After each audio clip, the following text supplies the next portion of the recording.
जी नाजरीन, मैं हूं जुल्फ़िकार गुरामानी और आज सुप्रीम कोर्ट में इमरान खान के 8 केसों में ज़मानत हुई है 9 मई के हवाले से। मतीउल्लाह साहब हमारे साथ हैं, समझने की कोशिश करेंगे। मतीउल्लाह साहब, बहुत शुक्रिया। क्या समझ रहे हैं कि क्या आज इमरान खान को रिलीफ मिला या ये होना था? मेरे ख्याल में एक बड़ा रिलीफ मिला है, क्योंकि जी। ये इस केस में ज़मानत होने के बाद अब इमरान खान का सिर्फ एक अलकादर ट्रस्ट केस है जिसमें वो सज़ा याफ्ता हैं, और उस सज़ा की मुअत्तली की दरख्वास्त भी इस्लामाबाद हाई कोर्ट में पेंडिंग है। अब अगर वो सज़ा की मुअत्तली की दरख्वास्त समाअत के लिए मुकर्रर हो जाती है और मंजूर हो जाती है, तो फिर उसके बाद इमरान खान अमली तौर पर रिहा हो जाएंगे। तो वो वाहिद केस अब जिस वजह से वो जेल में है आज की सुप्रीम कोर्ट की ज़मानत के फैसले के बाद, वो अलकादर ट्रस्ट केस है, और कोई केस जो है उनके ऊपर पे नहीं है। और यही हम उनके वकला से भी सुन रहे हैं। तो मैं समझता हूँ ये बहुत बड़ी एक कानूनी फतह है, मगर कानूनी के साथ साथ ये मैं समझता हूँ उनकी एक सियासी फतह भी है, उनके बयानिए की भी फतह है, जिसके अंदर 9 मई को जिस तरीके से बढ़ा चढ़ा के पेश किया गया था और इमरान खान का जो बतौर एक साजिशी किरदार सामने लाया था, सुप्रीम कोर्ट ने बज़ाहिर ये कहा है कि उस साजिश के इल्ज़ाम के हवाले से फ़िलवक्त अभी तक ऐसे ठोस शवाहिद नहीं है कि जिसकी बुनियाद पे ट्रायल के दौरान उनको जेल में रखा जा सके, और इसलिए ज़मानत पे उनको रिहा कर दिया है। तो मैं समझता हूँ कि जब तक ट्रायल कोर्ट का फैसला नहीं आता 9 मई के हवाले से, वो अभी तक तो चालान भी पेश नहीं हुआ इमरान खान के ख़िलाफ़, तो उस वक्त तक कम से कम इमरान खान की ये एक बहुत बड़ी सियासी फतह भी है, उनके बयानिए की भी फतह है। कानूनी फतह तो डेफिनेटली ये है, क्योंकि अब सिर्फ अलकादर ट्रस्ट केस रह गया है जो उनकी रिहाई में रुकावट है। तो आज हम जो प्रोसीडिंग सुन रहे थे उसमें ये लग रहा था कि शायद हुकूमत की तरफ से या प्रोसिक्यूटर की तरफ से वो केस बड़ा कमज़ोर था। सलमान सफदर साहब को तो इतना सुना नहीं गया। तो आप क्रेडिट जो है उनकी कमज़ोरी को देंगे जुल्फ़िकार नकवी साहब को, या आप समझ रहे हैं कि वाकई केस इतना कमज़ोर ही था? देखिए, केस तो डेफिनेटली बहुत कमज़ोर था। इसमें जुल्फ़िकार नकवी बेचारा क्या करता है बतौर प्रोसिक्यूटर, उनको एक केस ही ऐसा मिला है कि जिसमें एक साजिश के अंसर को बुनियाद बना के एक शख्स को जेल में रखा गया है। तो सुप्रीम कोर्ट ने बार बार यही सवाल किया कि जो माजी में भी सुप्रीम कोर्ट साजिश के मुल्ज़मान की ज़मानत के फैसले करती रही है, तो वो उन मुल्ज़मान के हक़ में करती रही है और उनको ज़मानत पे रिहा करती रही है। और फिर आज इसलिए मैं समझता हूँ कि ये केस कमज़ोर था। ये केस कमज़ोर था, और इसी वजह से अभी तक इस केस में इमरान खान के ख़िलाफ़ जो है चालान तक नहीं पेश किया गया, क्योंकि अगर ठोस शवाहिद होते तो रियासत तो एक दिन इंतज़ार नहीं करती। तो मैं डेफिनेटली समझता हूँ ये केस बहुत कमज़ोर था, और ख़ास तौर पे अगर आप देखें तो कानूनी और जो लीगल जो एतराज़ात इस केस में ट्रायल कोर्ट के अंदर उठाए गए हैं, उनमें सबसे बड़ा एतराज़ यही है कि जो मुख्तलिफ साजिश के इल्ज़ाम लगाने वाले जो पुलिस के खुफिया एहलकार हैं, जिन्होंने अपने कानों से सुना और आंखों से देखा कि इमरान खान हदायत दे रहे हैं कि अगर मैं 9 मई को गिरफ्तार हो जाऊँ तो फौजी तनसीबात में हमला करो, उन एहलकारों का जो बयान है, उनके बयान में भी बहुत तजादात हैं। यानी कि वो पुलिस के एहलकार हैं, लेकिन थाने में वो अपनी हाज़िरी उस रोज़ एक गवाह जो है वो शो नहीं कर सका, और ख़ास तौर पर ज़मान पार्क वाला जो गवाह है, दूसरा गवाह जो है उसने बताया कि फ़लाँ लीडर थे, लेकिन उन लीडरों को दीगर केसेस में ज़मानत पर रिहा हो गए, क्योंकि दूसरी अदालतों ने इन्हीं 3 एहलकारों की गवाही नहीं मानी। तो कानूनी तौर पर भी ये केस डेफिनेटली कमज़ोर था, और मुझे ये लगता है कि चीफ जस्टिस याहिया आफरीदी ने रेस्क्यू किया है हुकूमत को, रेस्क्यू किया है रियासत को, क्योंकि अगर वो खुल के फैसला देते तो फिर डेफिनेटली हुकूमत को ज़्यादा नुकसान होता। चीफ जस्टिस याहिया आफरीदी ने बड़े मोहतात अंदाज से एक ऐसा फैसला दिया है, सांप भी मर जाए और लाठी भी ना टूटे। लेकिन मतीउल्लाह साहब, आपने जो प्रोसीडिंग सुनी वहाँ पे बार बार चीफ जस्टिस साहब वो उस तरफ जाने नहीं दे रहे थे जिसको हम मेरिट कह रहे थे, और रूल ऑफ जो तसलसल की बात कर रहे थे कि उस पर आएँ और दूसरी तरफ न जाएं। तो आपके ख्याल में क्या जो बुनियादी तौर पे ये रूल ऑफ तसलसल, रूल ऑफ कंसिस्टेंसी वाला जो इशू था वो ज़्यादा काम कर गया, या आपके ख्याल में कोई दूसरा? मेरे ख्याल में दोनों चीज़ें थी, और अपने जो रिटन फैसला अभी 4 सफ़ात का आया है उसमें चीफ जस्टिस ने इन दोनों चीज़ों को हाईलाइट किया है कि एक तो मेरिट के ऊपर हाई कोर्ट ने डिस्कस किया है जो उन्हें नहीं करना चाहिए था, और दूसरा माजी में भी सुप्रीम कोर्ट जो है वो ऐसे केसों में ज़मानत लोगों को देती रही है जिनमें उन पर साजिश करने का इल्ज़ाम था।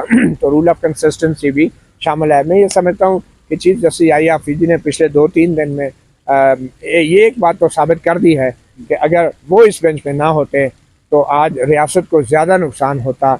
इस फैसले के अंदर फिर ऐसी चीज़ लिखनी पड़ जाती कि जिससे 9 मई का शायद केस ही ख़राब हो जाता। मगर बज़ाहिर चीफ जस्टिस याहिया अफरीदी ने रियासत के जो 9 मई का बयानिया है उसको भी किसी हद तक बचाया है, और जो केस है उसको भी किसी हद तक बचाया है। और इसलिए मैं समझता हूँ कि चीफ जस्टिस याहिया अफरीदी ने अपने फैसले में ये तक नहीं लिखा कि लाहौर हाई कोर्ट का फैसला कलअदम किया जाता है, ये जुमला नहीं लिखा, लेकिन अमली तौर पे वो फैसला लाहौर हाई कोर्ट का कलअदम हुआ है। मगर ये जुमला ना लिख के उन्होंने एक किस्म का, फिर मुझे लगता है कि चैम्बर में बुला के पीटीआई के वकला से भी यही कहा है कि यार खुदा के लिए इसको ज़्यादा मिठाइयाँ ना बांटना, ये ना हो कि आप कहें कि चीफ जस्टिस याहिया अफरीदी ने हुकूमत के 9 मई का बयानिया दफना दिया। तो प्रोसिक्यूटर जो थे वो तो कंस्पायरेसी पे ज़्यादा जा रहे थे और कंस्पायरेसी को इस्टेब्लिश करने की कोशिश कर रहे थे कि ये आप रूल ऑफ कंसिस्टेंसी की तरफ जा रहे हैं, लेकिन दूसरी तरफ ये कंस्पायरेसी वाला, तो आपके ख्याल में वो तो हुकूमत सियासी बयानिया भी बना रही थी, तो वो ख़त्म हो गया? नहीं, देखें, वो बयानिया तो इफेक्ट हुआ है, डेफिनेटली हुआ है, बावजूद इसके कि चीफ जस्टिस याहिया अफरीदी ने भरपूर अंदाज से उस बयानिया को इतना नुकसान नहीं होना दिया है जितना होना चाहिए था या हो सकता था। मगर फिर भी मैं समझता हूँ कि जो साजिश का आंसर है, रूल ऑफ कंसिस्टेंसी यही था कि माजी में भी सुप्रीम कोर्ट साजिश के मुल्ज़मान को ज़मानत देती रही हैं, तो अब भी हमें ज़मानत देनी पड़ेगी।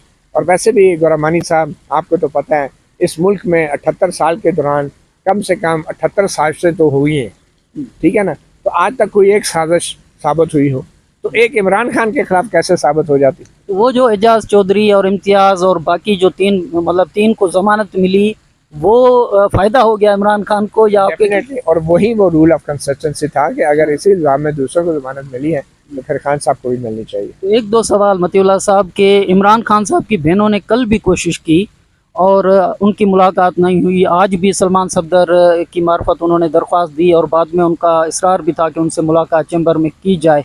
आप सलमान सफदर साहब की मुलाकात पे भी समझ रहे हैं कि नहीं होनी चाहिए थी, तो फैमिली की मुलाकात उसका क्या बनेगा? देखें, चीफ जस्टिस ऑफ पाकिस्तान अब वो वाले चीफ जस्टिस नहीं है कि जब उनके पास सुओ मोटो होता था और वो खुली अदालत में कहते थे, जी आप खातून कुछ कहना चाहती हैं, आ जाए रोस्टम पे आए, क्या मसला आपका, हाँ मुझे बताएं। उसी वक्त नोटिस जारी होते थे, सुओ मोटो होता था, आईजी तलब होते थे कि इस खातून के क्या क्या मसला है। अब वो वाले चीफ जस्टिस नहीं रहे। तो बात यह है कि अब जो है ये जो चीफ जस्टिस हैं ये इन परों के साथ परवाज़ नहीं कर सकते। अब आइनी बेंच बन गया है, सुओ मोटो का अख्तियार इनसे छीना जा चुका है।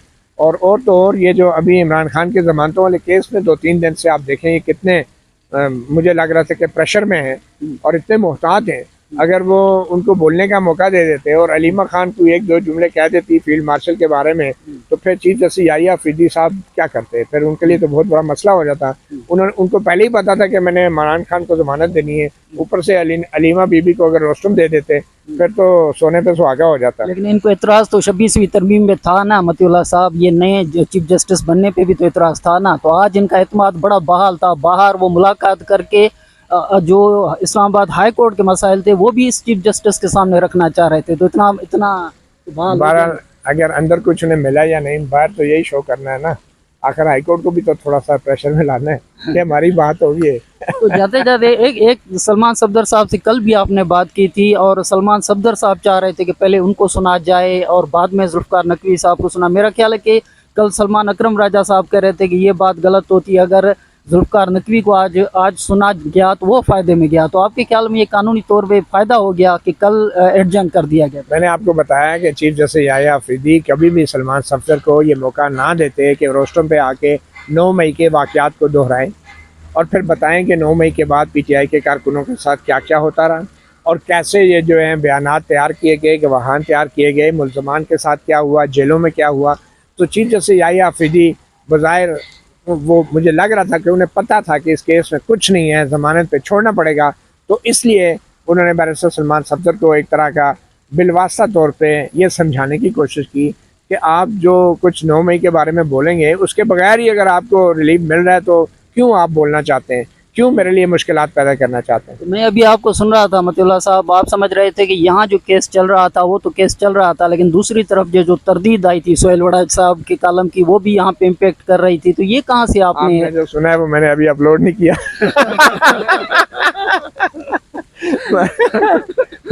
वो अदील साहब भी हमारे साथ थे, तो वो आप हमारा मिलान तो लेकिन ये है कि मेरे ख्याल में इन दोनों प्रोसीडिंग आपस में गहरा ताल्लुक है और टी ब्रेक के दौरान ये ISPR की वजाहत आई है और उसके बाद फैसला आया। मुझे लगता है कि पिछले 2-3 दिन से जो डिले हो रहा था ना, कभी जज साहब रिकॉर्ड पढ़ के नहीं आए, कभी प्रोसिक्यूटर का पेट खराब हो गया, ये सिर्फ एक मोहलत दी गई थी हमारी इस्टेब्लिशमेंट को कि भाई इस पर कोई जल्द कोई फैसला करें, क्योंकि अगर हमने फैसला पहले दे दिया तो लोग कहेंगे कि फील्ड मार्शल के माफ़ी वाला मुतालबे का क्या हुआ, तो फिर बयानिया पिट जाता। तो मेरे ख्याल में इसलिए ये डिले हुआ सारा, और इसका गहरा ताल्लुक था। सुहेल बड़ाई साहब तो बहुत सीनियर सहाफ़ी हैं ना, वो इतनी गलती कैसे कर सकते हैं, ये भी तो बहस हो रहा था। नहीं, बिल्कुल सही बात है। और मैं तो सुहेल बड़ाई साहब के साथ हूँ, और मैं समझता हूँ कि सुहेल बड़ाई साहब की बात में ज़्यादा वज़न है बनिस्बत के DGSPR के, क्योंकि DGSPR तो यहाँ 2-3 साल के लिए आते हैं और फिर नया आ जाते हैं। और DGSPR साहब माजी में भी हम जो सुनते रहे, कुछ बयान देते रहे, वो सच नहीं थे, ठीक है ना। तो इसलिए मैं तो सुहेल बड़ाई साहब को DGSPR से ज़्यादा क्रेडिबल समझता हूँ। इमरान खान बाहर आते हुए नजर आ रहे हैं, अलकादर ट्रस्ट बाकी बचाया अभी तो मुझे नहीं नज़र आ रहा है, अभी तो रात हो गई है। लेकिन मेरे ख्याल में अलकादर ट्रस्ट केस का अगर लग गया सस्पेंशन ऑफ सेंटेंस तो डेफिनेटली वो आएंगे, लेकिन उसमें भी फिर तारीखें तो पड़ेंगी जब तक कोई मामला तय नहीं होंगे। बहुत शुक्रिया मतीउल्लाह साहब, बहुत शुक्रिया। मतीउल्लाह साहब का तज्ज़िया आपने सुना, और ये ज़्यादातर एंटिसिपेट किया जा रहा था कि इमरान खान को 9 मई केसेस में ज़मानत मिलेगी। उसकी वजह ये थी कि इससे पहले जो इस तरह के केसेस थे उनमें उनको ज़मानतें मिल चुकी थी, तो वजह भी यही बनी कि रूल ऑफ कंसिस्टेंसी जो है वो अप्लाई कर गया, और इमरान खान को 8 केसेस में जो 9 मई के हवाले से केसेस थे उनमें ज़मानत मिल चुकी है। और मतीउल्लाह साहब यही तज्ज़िया जो है वो आपके सामने कर रहे थे।